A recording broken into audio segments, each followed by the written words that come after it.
Estamos de nuevo con ustedes en el programa El Búho, un programa de entrevistas, de opiniones. Ahora está con nosotros un estimado amigo, un profesional muy estimado, con mucha experiencia en el campo administrativo, con mucha trayectoria en trabajo en el Estado, en organismos internacionales, en la Universidad de San Carlos. También fue miembro de la Junta Directiva del ICS. Así que el nombre de Edgar Balcells pues es un nombre muy conocido, es un analista de primer nivel sobre los problemas nacionales, y ahora vamos a conversar con él especialmente sobre, bueno, mejor no les adelanto el tema. Bienvenido, Edgar, a este programa en el que ya estuvo una vez, me recuerdo yo al principio, estuviste con nosotros en el programa, y bueno, ahora estás de nuevo, bienvenido, y estamos a tus órdenes. Sí, ¿Cómo has estado, Edgar? Bueno, mucho gusto a la audiencia. Es un programa que ha venido creciendo y que se mantiene. Te mandé una foto hace unos días que salen ahí en Facebook, rebotan varias fotos con aniversarios. Entonces, hace unos años estuvimos aquí en el Búho hablando de diversos temas. Yo creo que eran temas financieros y la situación de la economía, pero ahora también que va con los esquemas políticos y el nuevo Congreso, el nuevo gobierno, y lo que el ciudadano de a pie más pide es obra pública, infraestructura. Te cuento que yo trabajo en la zona 10 y para desplazarme a la zona 15 el día de ayer por la tarde, si pasas de las 4:30, te tardas como cerca de unas 2 horas. Y vas en un asedio de motociclistas, ¿verdad? Sí. Motociclistas que lamentablemente también me contaban, ahora que hablas del ICS, el hospital de traumatología del ICS está colmado de motociclistas quebrados, destrozados de la cara, manejan sin cuidado, con mucha imprudencia, y creo que en este tema de la obra pública también tiene que hablarse de una obra pública urbana que tenga que ver con equipamiento, y el equipamiento tiene que ser transporte masivo. La ciudad pareciera ser que ya no da para más. Estuve el día sábado en el occidente, estamos trabajando con unas empresas. Consultores míos estuvieron ayer en Mazatenango, también todo eso. Es urgente ese paso a Libramiento de Cuyotenango, por ejemplo. Te tardas una gran cantidad de tiempo y tiene que ver con la frontera con México.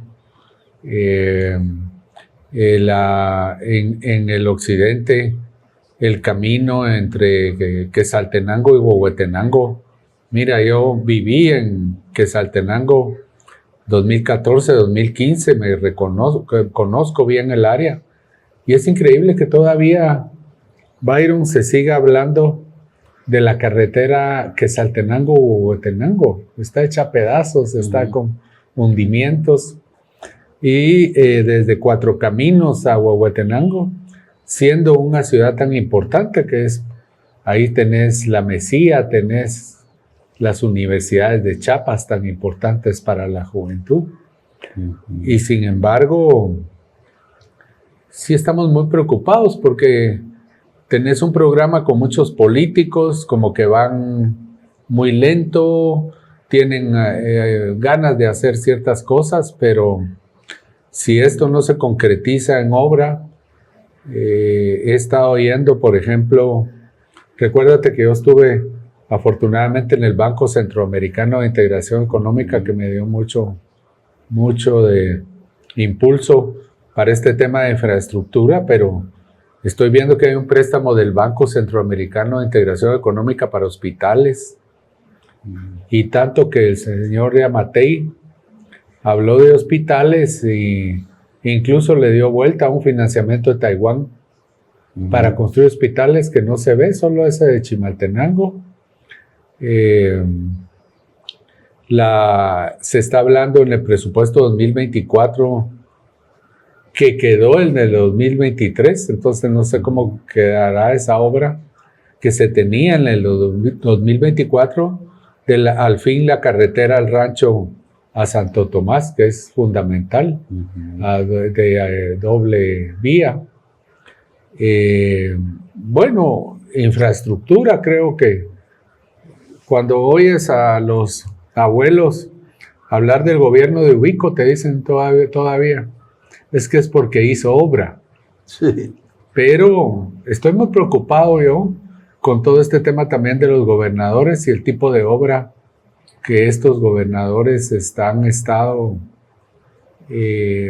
dirigiendo y fortaleciendo, si se puede llamar fortalecer, durante los últimos 10, 15, 20 años, porque ha sido una obra que yo le denomino obra pública hormiga, que no tiene efectos claros en la economía nacional. Es una obra muy mal hecha, de constructoras chafas, como le dicen ahora los jóvenes.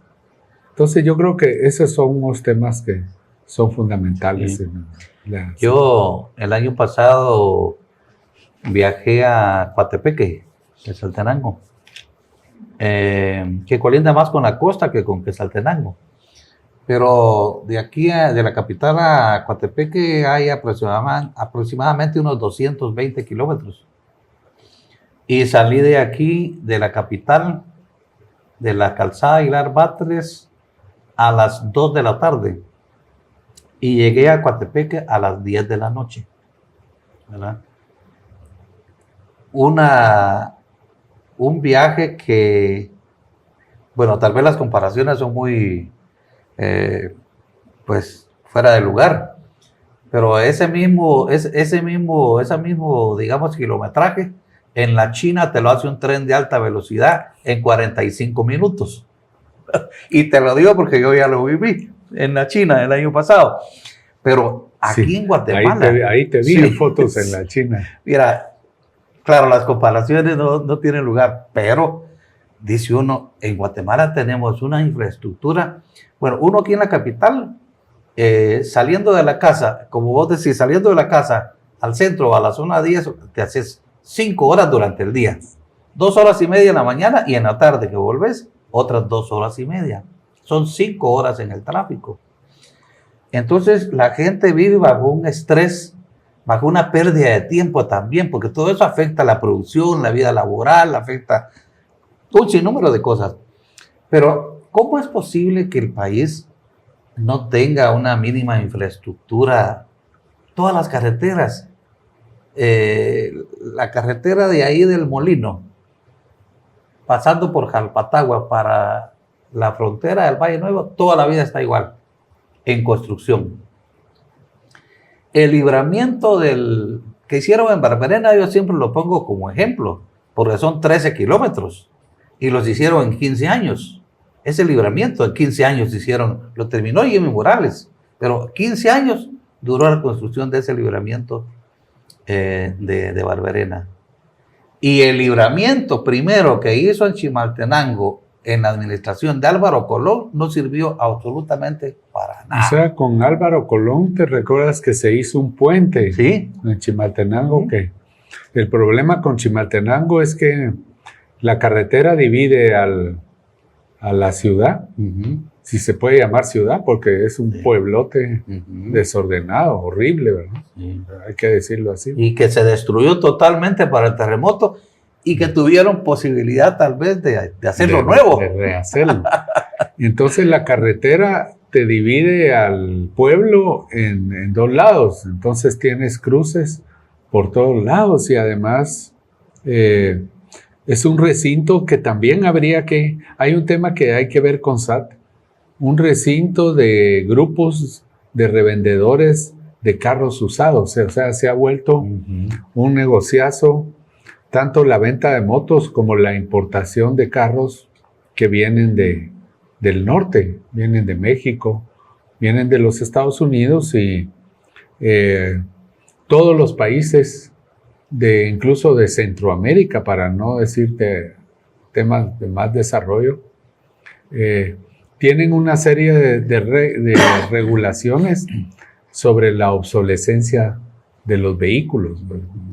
Aquí son famosos y cuando ves las encuestas que se hacen ahora electrónicas de la gente que viene de Europa o de los Estados Unidos, se dice qué temas de Guatemala le llamaron la atención. Y habla de los famosos chicken bus.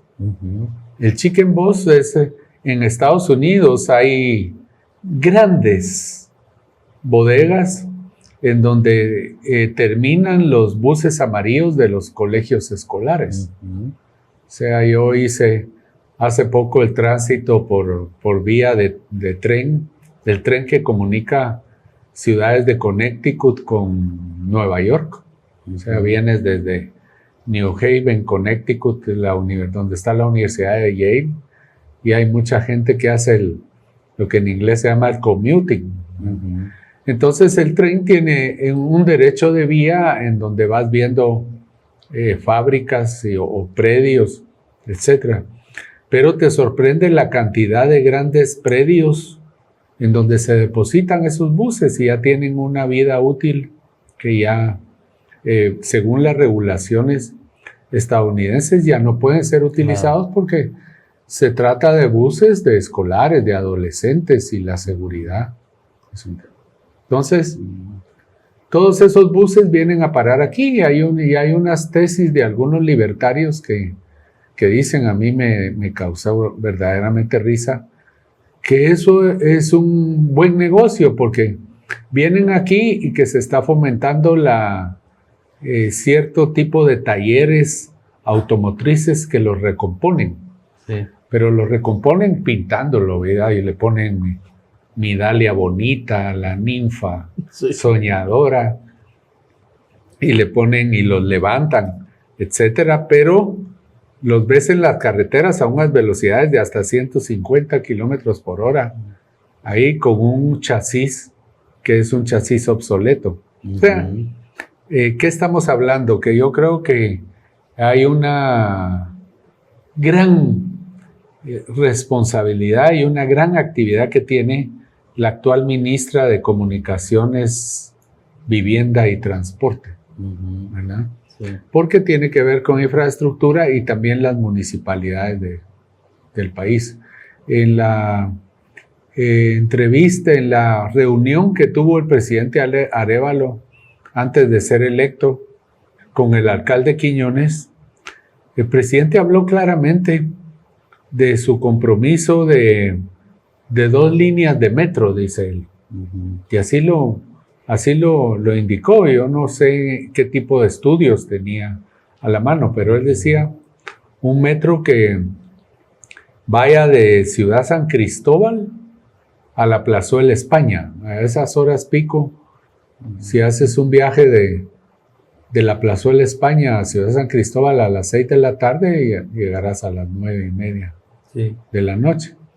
Y él hablaba que esa línea que él se comprometía a tenerla al final de su gobierno, tardaría uno alrededor de 15 minutos en transportarse y que dejaría trazada y en factibilidad una segunda línea que va de Plazuela España a Multimédica, el edificio de Multimédica de la zona 15, para ser desarrollada en los próximos,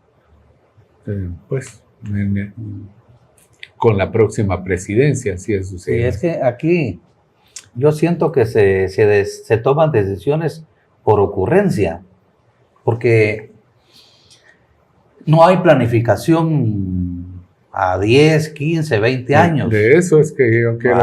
no hay planificación. Y por ocurrencia te digo porque al alcalde de Mixco de repente se le ocurre que hay que hacer una especie como de esos aéreos, ¿verdad? Que vayan por encima de los carros, ¿verdad? De repente se les ocurre que no, que hay que hacer un metro. No hay planificación. Y luego los intereses también. Yo recuerdo que una vez le dije a un vicepresidente, Mire usted, le dije, ¿y por qué no hacen una gran carretera, un tren, le dije, una línea de tren del Pacífico al Atlántico, si ahí está el corredor de la línea férrea? Y ¿sabes qué me dijo? Usted lo que quiere es acabar con mi negocio, me dijo. ¿Y su negocio cuál era? Los furgones, los trailers. Bueno, quiero contarte algo histórico que lamentablemente está intacto tal y como lo dejé. A mí me llamó don Ramiro de León Carpio, que era conocido la familia, etcétera, y se me conoce en el ambiente, no sé por qué. Algo así como que soy, como en los términos del béisbol se llama el pitcher abridor, pero está el pitcher que cierra los partidos que ya tienen mucha complicación. Entonces a mí, normalmente, y así me llamaron al Ministerio de Finanzas para cerrar una serie de entuertos que había dejado los ministros pasados. Es el pitcher que también se le llama pitcher tapón, porque tiene que ir con mucha velocidad y muy rápido. Entonces Ramiro de León me llamó porque la PGN de ese tiempo había declarado una lesividad sobre este señor que todavía anda por ahí, ha sido un prominente miembro de la Alianza Evangélica de Guatemala, don Fernando Leal Esteves. Entonces, yo ya iba camino a la Antigua para mi casa, pero tú sabes que cuando lo llama un presidente, suenan como 5 teléfonos de diferentes lados. Te llama de la presidencia, del Estado Mayor Presidencial. Y en ese caso también me llamaron del Ministerio de Finanzas porque era un equipo que se estaba instalando en el Ministerio de Finanzas para declarar una lesividad sobre los ferrocarriles. Entonces el presidente de León Carpio me pidió si yo quería ser interventor de FEGUA. Y en esas situaciones tú tienes que pensar inmediatamente, porque incluso él tenía el gran problema que iba a tener conferencia de prensa a declarar la lesividad de este señor Leal Esteves. Y yo me acuerdo que incluso Leal Esteves tuvo que contratar a Fernando Linares Beltranena porque se iniciaba un proceso penal en contra de él. ¿Y qué era lo que pasaba? Que como FEGUA es una entidad que desde hace décadas no funciona como descentralizada, sino como tiene un interventor que no tiene su junta directiva, don Fernando hacía ahí lo que se le daba la gana. Que se le ocurría. Entonces él comenzó a construir espuelas ferroviarias con grupos metalúrgicos y todo lo que tenía que ver con el transporte de la chatarra, ¿verdad? Ahí estaban esas familias que muy conocidas en Guatemala que tienen los negocios de la metalurgia a través de la chatarra. Entonces tenía espuelas en las que el tren, todavía en ese tiempo que era 1995, era aquella transición después de Serrano Elías, el tren estaba como funcionando. Hubo un huracán que lo inhibió la continuación de los proyectos hacia el Atlántico, pero incluso íbamos hacia Matitlán y hacia el Pacífico. Entonces la idea de ese tema fue la reactivación ferroviaria, pero lo que quiero contarte y que yo sí quisiera que quedara para la historia es que lo primero que yo hice es hacer las cosas como la ley manda, y me rodeé de asesores que afortunadamente uno lo que tiene es conocedores de la administración pública. Yo me recuerdo de la licenciada Perla Lam, que anda por ahí, la gente del INAP, que me ayudó, y un tecnócrata, abogado muy bueno, que se llama Edgar Amado Sáenz, que me ayudó a preparar, y entonces encontramos una figura. Yo no sé por qué hablan tanto ahora todo eso de los proyectos de participación público-privada y todas esas privatizaciones que pide Fundesa. Sí, la ley de contrataciones tiene un capítulo muy claro que se llama concesiones. Claro. Sí. Entonces, cuando yo llegué a la oficina de Ramiro de León Carpio, no se me olvida esa vez, porque a mí me decían que era el que tenía que saber más de ferrocarriles para definir la figura. Y en la oficina estaba un exfuncionario muy vinculado al sector privado de nombre Guillermo Rodríguez Maguad. Sí.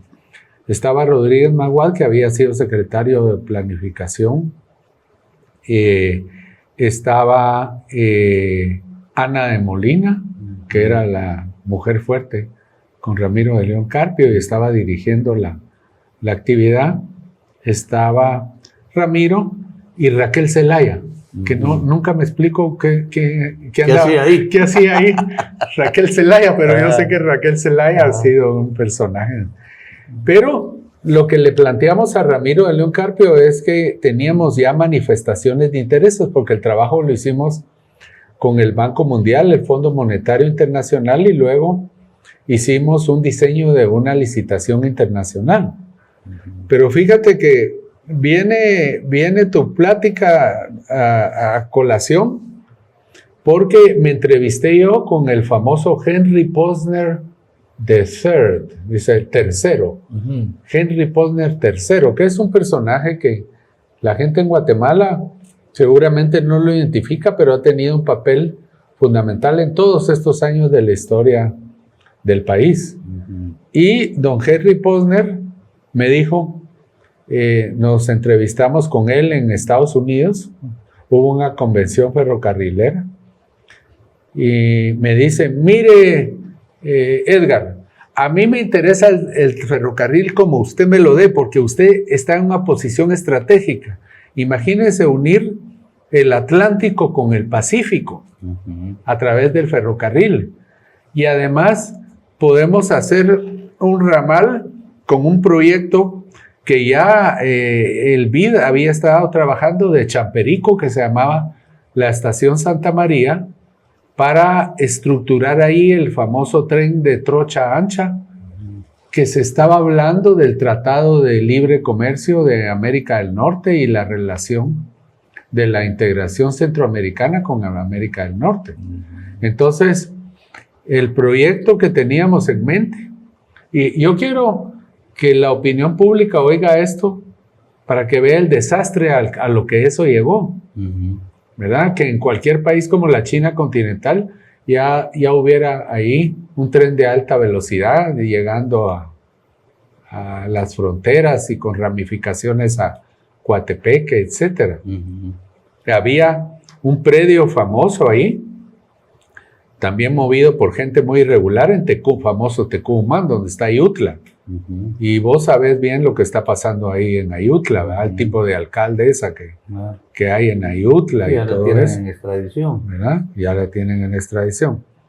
Entonces, te estoy hablando de 1995, Byron. Teníamos preparada la ley de concesión, etcétera, pero ya no nos dio tiempo. El ministro de Comunicaciones era un ingeniero que murió, Ramírez Pereira, un destacado ingeniero, y teníamos preparado una de las grandes firmas de auditoría y consultoría internacional, nos había ayudado. Yo tengo toda esa documentos en mi casa guardados. ¿Qué pasó? Fritz García Galont, cuando se lo llevé, ministro de Comunicaciones de Arzú, me dijo, no me interesa eso. Yo voy a privatizar aquí y yo voy a entrarle con una figura de usufructo oneroso.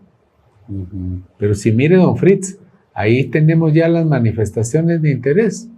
Los mismos ferrocarrileros internacionales, porque Henry Posner tenía una línea en Argentina que se llamaba el ferrocarril al Pacífico, perdón, al Atlántico. Y tenía una serie de líneas que comunicaban el este de Estados Unidos con el Midwest. Entonces era una gente que venía de las grandes familias ferrocarrileras que tú sabes, de toda lo que se llama la edad del oropel de la construcción de Nueva York de 1908, 1910, es todas esas familias. Don Henry Ponder, todo un caballero, nos entrevistamos nada menos que en el Holiday Inn de Coral Gables. Yo me había quedado en otro hotel porque íbamos con viáticos muy modestos, ¿verdad? Ajá. Pero esa la historia, entonces el famoso usufructo oneroso, lo que hizo García Galón es crear una entidad paralela que todavía existe, imagínate, y se llama Ferrovías. Sí, todavía existe. Increíblemente, en tiempos de Julio Héctor Estrada, que se debió haber liquidado la empresa, don Julio Héctor Estrada le da un acuerdo, mediante un acuerdo de revitalización de Ferrovías. Entonces, FEWA no está recibiendo nada. ¿Y qué se ha ocupado Ferrovías en todos estos años? De cobrar tarifas por todos los bienes que tenía FEWA, porque era parte de la IRCA. La propuesta mía es concesionar la ferrovía y los activos de uso puramente ferroviario. Y con lo demás de bienes raíces, yo proponía al presidente León Carpio toda una entidad reguladora de bienes inmuebles, porque ahí había, imagínate que había hasta una lotificación que se llamaba Fernando Leal Esteves. Sí. Sí, es que... y habían depredado todo. FEWA tiene una gran cantidad. La IRCA, porque eran las concesiones que venían de Estrada Cabrera, que concesionó a la IRCA y a los ferrocarriles, y que terminaron en los años 70, cuando el gobierno de Arana creó la entidad descentralizada FEWA. Pero, ¿qué quiero mencionarte con ese caso paradigmático? Lo triste de los proyectos de inversión en Guatemala, y pensar que era en el gobierno que se pensaba más pragmático, como era Álvaro Arzú y Fritz García Galón, y el desastre a que todo eso llevó, porque incluso se le declaró una lesividad en tiempo de Berchey, tuvo que llevar a un arbitraje. Que lo perdió Guatemala. Que perdió Guatemala. Claro. Y FEWA, si te preguntas, los terrenos, ahí está. 65 millones de dólares, si no me equivoco, pagó Guatemala. Sí. En la pérdida de Imagínate lo que podría servir en ferrocarril de carga, claro, pasajeros, todo lo que se hubiera podido remodelar. Pero muchos son negocios, Edgar, muchos son negocios, intereses. No priva el interés nacional, ¿verdad? Ese es el problema. No pensaba contarte esa historia, pero creo que es un caso paradigmático. Vamos a hacer un receso, Edgar, y regresamos en un momento. Estamos conversando con Edgar Balcells y nuestro tema principal es la infraestructura, las grandes obras que requiere Guatemala para dar un salto al desarrollo. Regresamos en un momento.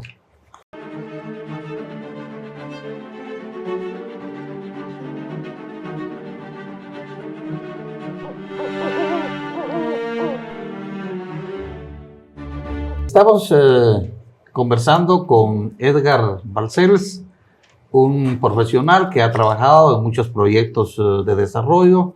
Estuvo de representante de Guatemala en el Banco Centroamericano de Integración Económica, ha sido miembro de la Junta Directiva de LEIS, ha estado vinculado a la investigación por parte de la Universidad de San Carlos de Guatemala, y pues es conocida su experiencia y también su análisis en temas de problemas nacionales. Dicho sea de paso, ya no estoy en San Carlos. Ya no estás, ¿verdad? Te cuento que presenté mi renuncia ya irrevocable. Yo creo que muchos deberían de presentar su renuncia de la Universidad de San Carlos, porque realmente se ha vuelto en una tierra de nadie, la universidad. Y es una lástima porque la universidad recibe subsidio del Estado. ¿Verdad? Porque de nuestra bolsa sale sostener a la universidad. A mí me contaba un amigo que, bueno, no voy a decir su nombre, mucho menos el cargo que ocupa porque lo puedo comprometer, pero tiene un cargo muy importante en la universidad. Y me decía que hay un director de una unidad académica de la universidad que gana 40,000 quetzales y tiene 2 años de no llegar a su lugar de trabajo. Solo llega una vez al mes a cobrar su cheque. Y te quiero decir una cosa. Son 40,000 quetzales, no con 12 sueldos, tienen 17 sueldos y diferidos. Es un tema que hay que verlo al nivel de la reforma previsional que necesita Guatemala, porque se han constituido en profesores que llegan a un escalafón que se llama escalafón 12. Y normalmente la lógica diría que a los 65, 66 años te jubilas, pero te jubilas no para... Es una edad floreciente en donde puedes hacer muchos temas más, pero darle el espacio de la cátedra. Imagínate una cátedra que se denomine Física Cuántica 3, que la tenga uno que haya sido genio de la Facultad de Ingeniería y de Ciencias. Pero yo creo que la física cuántica, mi estimado Byron, cambia cada 2, 3 meses tremendamente y se revoluciona con el uso de las computadoras. Entonces, este señor que gana 40,000 quetzales va llegando a los 70 años y eso le está generando, si tú vieras la estructura del presupuesto de la Universidad de San Carlos, de los 2,200 millones solo tiene 65 millones para inversión, cuando se necesita una gran inversión. Yo hace poco que te dije que visité la Universidad de Yale, ¿verdad? En New Haven. Casi me pongo a llorar de comparar con laboratorios de astronomía, de hospital adentro, ¿verdad? Con toda la práctica de salud de los médicos. Es muy sintomático ese tema y eso se ve en la CDAG, se ve en muchos lados donde los gastos de funcionamiento y los gastos de esos fondos de previsión, te diría que los fondos privilegiados son el del Banco Guatemala, que es insultante, ¿verdad? Sí. El de la Superintendencia de Bancos, pero también el de la Universidad de San Carlos es un tema de súper privilegiados que no tiene sostenibilidad. Amén. Y sobre todo está chupando recursos de esto que vemos. No hay obra. No hay obra de inversión en la Universidad de San Carlos precisamente porque no hay recursos. Todo se lo está llevando. Yo estuve hace poco en una plática y más del 95% es gasto de funcionamiento y transferencias a esos fondos de prestaciones. O sea, ellos ya llegaron bastante grandes a esos escalafones para los 40,000 quetzales. Incluso hay una entidad que platicamos mucho con tu hermano, Fito, mi gran amigo Fito. Sí, Adolfo. Una entidad que se llama el Instituto de Investigaciones Económicas y Sociales. Que tuvieron tanta trayectoria en investigación. Que tuvimos, porque yo de ahí vengo. Ahí también, sí. Ahí estaban genios como, ahí estaba Severo Martínez. En ese tiempo. Tuve la oportunidad, imagínate, de alternar y hacer cosas con Severo Martínez o con Carlos Figueroa Ibarra, con Marco Antonio Villamar Contreras, que yo, los jóvenes que nos están oyendo, no saben de esas personalidades que tenía el instituto. Y ahora incluso están confeccionando un recurso para que cuando ellos se jubilen, no se jubilen con los 15,000 quetzales que se pudo estabilizar la Universidad de San Carlos, sino con los 40,000 que cada uno de esos de ahora gana. Sí. Imagínate al nivel de depredación de los recursos que se ha llegado.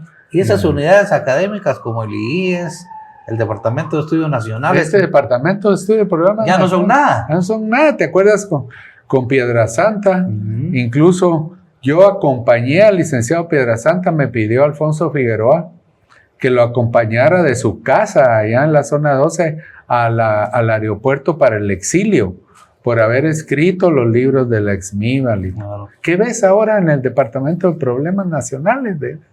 No hace nada, absolutamente nada. Y lo peor es que esos funcionarios que no llegan a trabajar y que no hacen nada, no solo tienen un alto salario, sino que no los pueden destituir. No los pueden destituir. Son intocables. Son intocables. ¿Verdad?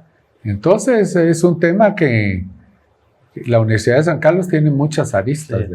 Ahora, volviendo al tema de las obras de infraestructura, ¿qué obras crees que el actual gobierno, que se supone que es un gobierno diferente, que con más visión estratégica, qué obras de infraestructura trascendentes, estratégicas, cuáles son esas obras de las que el gobierno actual se debería preocupar? Yo te hablaría, empecemos inicialmente por dos. Y pensemos, y aquí hay un mensaje a la vicepresidenta Karin Herrera, que ella es una científica. Ayer me gustó mucho que le haya dado la toma de posesión al CONCIT, al Consejo de Ciencia y Tecnología. Y yo he estado trabajando desde hace un tiempo, tuvimos un foro con la Facultad de Ingeniería y la Escuela Regional de Ingeniería Sanitaria, y quiero decirte que yo trabajé varios años en la Universidad del Valle de Guatemala, gracias a una iniciativa de Cristina Silverman de Luján y el doctor Luján. Me hice cargo de una maestría muy importante ahí, que es la maestría en desarrollo. Entonces me tocó alternar con la Universidad del Valle del Altiplano y con unos grandes científicos que eran la pareja de la doctora Dix. Entonces me apasioné mucho por el lago de Atitlán. Y sé que hay una entidad ahí que se llama AMSCLAE. Sí. Entonces, tanto la Universidad del Valle como la Escuela Regional de Ingeniería Sanitaria han estado hablando y ha habido foros sobre la limpieza y el saneamiento del lago de Atitlán. Pero es un tema que yo tengo aquí cuando ves los proyectos hormiga, porque no hemos hablado de ese tema de por qué se están matando para llegar a gobernadores, porque se están disputando cerca de 14,000, 15,000 millones de quetzales en obra pública, pero es una obra pública pésima que no tiene preinversión. La ley de consejos de desarrollo habla muy claro que tiene que tener estudios de factibilidad. ¿Esos son de los situados constitucionales o hay más fondos? Es que hay una cantidad de fondos. Fíjate que aquí hay un tema que hay que ponerle ojo. Y el Ministerio de Finanzas debiera ponerle ojo ahí. El famoso IVAPAS. Recuérdate que el IVA, que es parte de la columna vertebral del sistema tributario, se están capturando 5 puntos. El IVA es 12 puntos. O sea, cuando tú das una factura, estás pagando 12 de IVA más 5, ¿verdad? Se habla del 17 o del 19% si tienes el régimen sujeto al 7% también del impuesto sobre la renta. Es una gran carga que tenemos los trabajadores independientes, con cualquier empresa o en cualquier proyecto. Pero de esos 12 puntos del IVA, una parte, y eso se ha despedazado desde que desapareció FONAPAS y los fondos sociales, ha habido una serie de discusiones en el Congreso que no las hemos oído porque los últimos 3 congresos de Pérez Molina para acá, vos bien sabés lo secreto que han sido las leyes. Entonces, hay aporte constitucional. Sí, porque ese era el aporte constitucional para el 2024, Sí. creo que va a alcanzar como 5,000 millones, solo del situado. Del situado, pero Sí. está IVAPAS y Exacto. está el rubro obligaciones del Estado a cargo del Tesoro, que distribuye recursos a los CODEDES. Eso es lo que se están peleando ahorita, los 14,000 millones. O sea, imagínate que es 3 veces más que el presupuesto que maneja el Ministerio de Comunicaciones, Infraestructura y Vivienda. Y la pregunta es, ¿cómo se está estructurando eso? Ahora te quiero dar el ejemplo. Hay un análisis que yo menciono aquí, porque hay un estudio que nadie lo conoce en Guatemala. Y es un estudio interesantísimo que hizo la cooperación coreana. Y vino con todas esas dádivas y todo que tiene Corea del Sur, que le interesa. A Corea del Sur le interesa mucho. Recuérdate que hace poco se aprobó ya el acuerdo de libre comercio con Corea del Sur, etcétera. Entonces se acercaron con los centros de pensamiento porque tiene una propuesta de planificación. Pero tiene una propuesta de planificación en donde dicen los coreanos, miren cómo lo hacemos nosotros. Y hay un mensaje subliminal de decir cómo ustedes deberían imitarnos a nosotros. Entonces, en inglés, yo quisiera dejarte eso, ¿verdad? Para que lo apuntáramos, también lo dejáramos apuntado ahí en el programa, que es una consultoría que se hizo aquí con mucho dinero de la cooperación coreana, del Ministry of Strategy and Finance and Korea Development Institute. Es un centro de pensamiento, algo así como el Consejo Económico y Social, que es una entelequia que no sirve para nada, pero allá sí está vinculado al gobierno y es un centro que trabaja. Y es del 2018 y se llama Knowledge Sharing Program with Guatemala, Improving Linkage Between Public Policy and Budget Planning. O sea, es el todo, hacer todo el engarce entre la planeación territorial y la estructuración de proyectos. Y es preparado para el gobierno de Guatemala. Y dice la República de Corea, nosotros no tenemos atomizado ese montón de ocurrencias que vienen de los cocodes.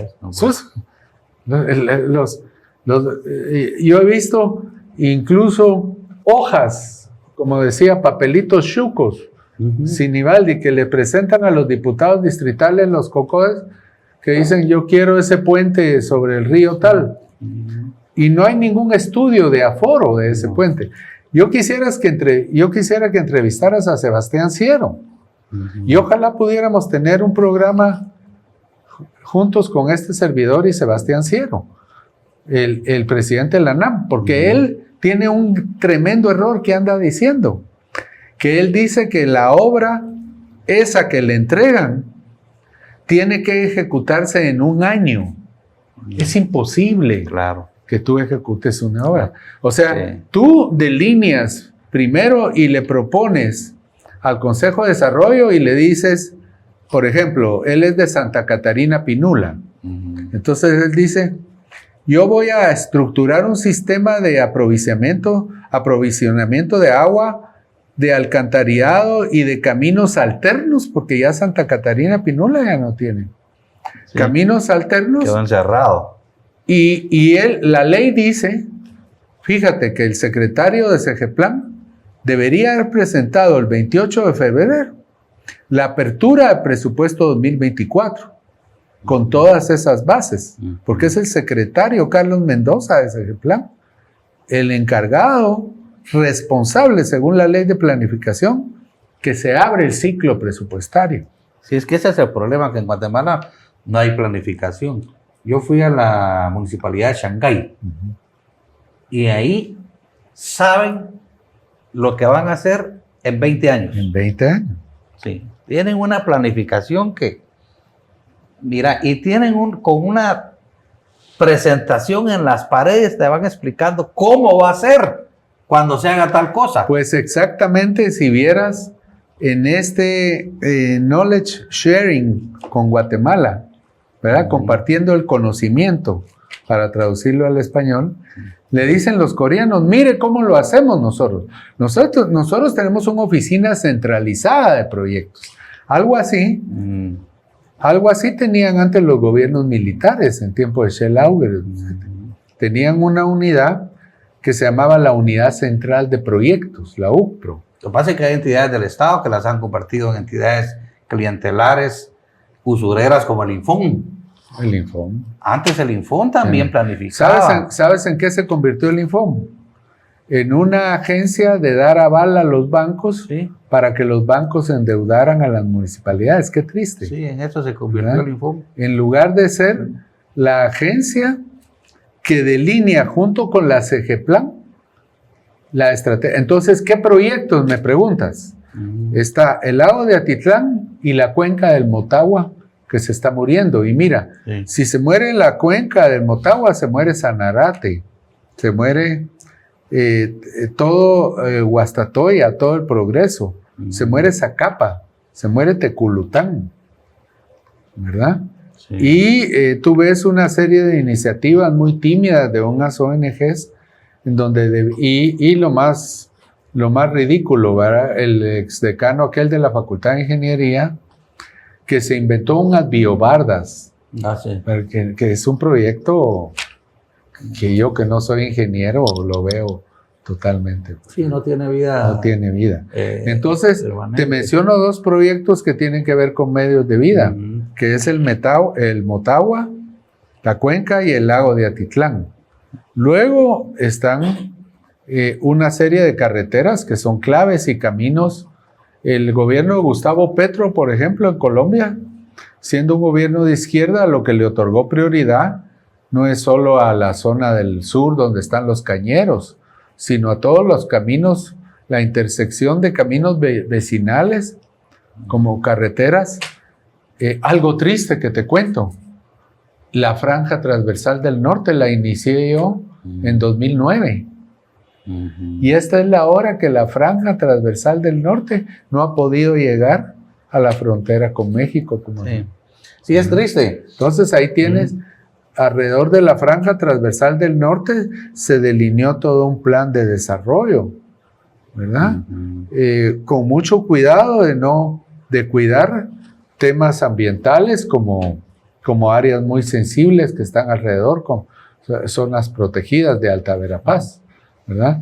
Sí. Entonces, te menciono franja transversal del norte, te menciono el tema del anillo metropolitano, la continuación de lo que Oderbech dejó en el suroccidente, todo lo que es la franja transversal también del sur, pero también ir hacia la Guatemala profunda, en lo que te digo que ni siquiera la carretera que Saltenango o Huehuetenango tiene más de 10 años. Toda la vida ha estado mal esa carretera. Toda la vida ha estado mal la carretera. Sí, esa es la realidad. Y los caminos rurales, por supuesto. Los caminos. Nadie se preocupa de los caminos rurales, solo de las pistas. A mí me da risa, por ejemplo, donde van los cañales, ahí van las autopistas. Ahorita están haciendo la autopista Escuintla-Tacisco, porque ahí va la caña. Ya en un par de años ya no vas a ver un palo de zapote o de mangos en esa zona. Solo vas a ver cañales, ¿verdad? Entonces, los caminos rurales están abandonados, totalmente hechos pedazos. La gente no puede caminar, pero ni a pie, ni en bestia pueden salir de muchas comunidades. Y eso tiene que ver con la salud de la gente. La salud de la gente. Tiene que ver con la educación, porque si el muchacho o la muchacha tiene que caminar 10, 12 kilómetros para llegar al instituto básico del municipio, pues ¿cómo lo van a hacer? Hay un estudio no que hay hizo transporte. Miguel Bongen y la Landívar hace mucho tiempo de los pobres y lo que a un pobre le significa una gravedad. Exacto. De una enfermedad y es como ser transportado. Sí. Se mueren en los caminos, se mueren en sus casas. Bueno, lástima, se nos acabó el tiempo, Edgar. Yo creo que te vamos a invitar de nuevo. Gracias por haber aceptado. Ojalá pudieras invitar a Sebastián Ciero para aclararle. Lo voy a invitar, pues te voy a traer a vos para que platiquemos. Para decirle que los proyectos no tienen solo esa estructura anual. Lo que pasa es que el interés prioritario, ¿verdad? Ya sabemos cuál es, ¿verdad? Bueno, muchas gracias a Edgar Balcells por habernos acompañado. Gracias a ustedes por su atención y nos vemos en una próxima ocasión. Hasta pronto.